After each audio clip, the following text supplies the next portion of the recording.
రాజీవ్ గాంధీ వల్లే దేశంలో సాంకేతిక విప్లవం వచ్చిందన్నారు సీఎం రేవంత్ రెడ్డి మంత్రులు. ఆయన భవిష్యత్ భారతానికి పునాదులు వేశారన్నారు. పాలనలోనూ తనదైన ముద్ర వేశారని గుర్తు చేశారు. రాజీవ్ వర్ధంతి సందర్భంగా నివాళులర్పించారు సీఎం, మంత్రులు.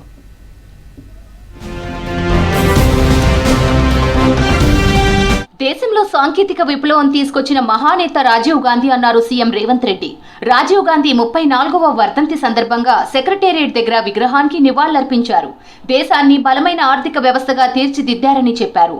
యువతకు 18 ఏళ్లకే ఓటు హక్కు కల్పించి దేశాభివృద్ధిలో భాగస్వాములు చేశారన్నారు ముఖ్యమంత్రి.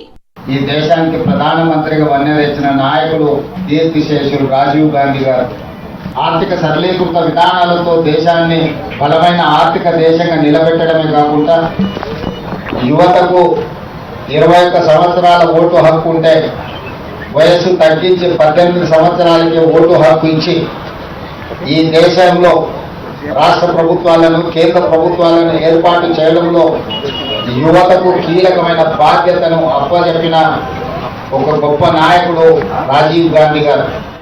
దేశంలో నూతన టెక్నాలజీ విధానాన్ని తీసుకొచ్చిన మహోన్నత వ్యక్తి రాజీవ్ గాంధీ అన్నారు మంత్రి పొన్నం ప్రభాకర్.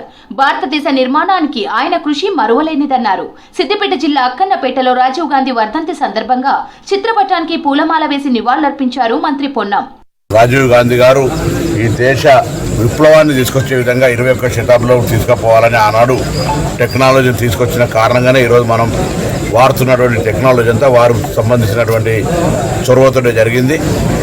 ఇందిరాగాంధీ గారు గరీబీ హటావ్, పివి నరసింహరావు ఆర్థిక విప్లవం, రాజీవ్ గాంధీ గారు ఒక సాంకేతిక విప్లవం తీసుకొచ్చి ఈరోజు నెహ్రూ గారి పంచవర్ష ప్రణాళికల ద్వారా వ్యవసాయ విప్లవం తీసుకొచ్చి ఈరోజు భారతదేశంలో నిర్మించడానికి ఢిల్లీ నుంచి గల్లీకి నేరుగా జవహర్ రోజ్గార్ పథకాలను తీసుకొచ్చుకోవచ్చు. ఈ విధంగా రాజీవ్ గాంధీ గారు అనేక కార్యక్రమాలు చేశారు.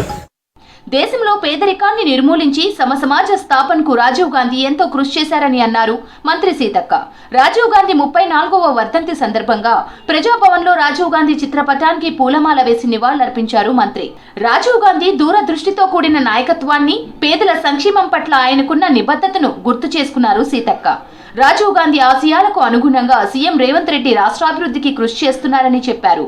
మన రాజీవ్ గాంధీ గారి యొక్క 34వ వర్ధంతి సందర్భంగా వారికి ఘనంగా నివాళులర్పిస్తూ వారి యొక్క ఆశయాల బాటలో ఈరోజు ఇక్కడ మన సీఎం రేవంత్ రెడ్డి గారి నాయకత్వంలో కాంగ్రెస్ ప్రభుత్వం యువతకు, మహిళలకు, పేదలకు అన్ని రంగాల్లో పెద్దపీట వేస్తూ వారి యొక్క ఆశయాల వెలుగులో ముందుకెళ్తూ దేశ సమగ్రతను, సమైక్యతను కాపాడుతూ ముందుకెళ్లడం జరుగుతా ఉంది.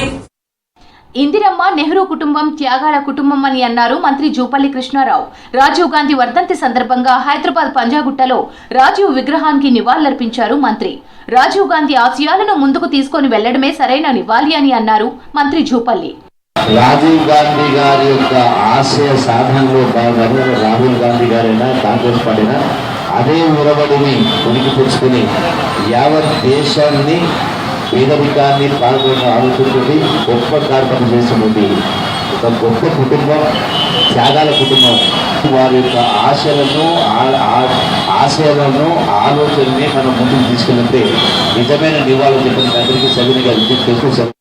భవిష్యత్తు భారతానికి పునాది వేసిన నేత రాజీవ్ అంటూ నివాళులర్పించారు మంత్రులు. రాజీవ్ ఆశయాలను ముందుకు తీసుకువెళ్తామన్నారు.